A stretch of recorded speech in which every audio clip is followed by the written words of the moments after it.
Hey everyone! Today, we're going to make some slime together. Slime is a fun and easy to make sensory activity that kids love, and it's perfect for summer break. So, let's dive right in. First, gather these ingredients: 1 bottle of clear glue, 2 tablespoons of starch, food dye or paint of your choice, and measuring cups. Now, let's measure out our ingredients. Start by pouring 1 bottle of clear glue into a bowl. Add 2 tablespoons of starch. The amount should be enough to make the slime stretchy.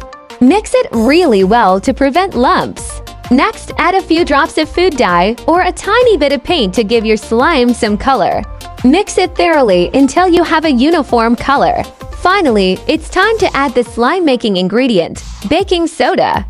Add about half a teaspoon or more if needed until you achieve the right consistency. Mix everything well until you have a smooth and silky slime. If you want your slime to be less sticky, add a bit more starch. Voila! You've made your own slime. Thank you for joining me in this fun and creative activity. If you enjoyed this tutorial, please don't forget to like, subscribe, and follow for more amazing content. Until next time, happy playing and creating!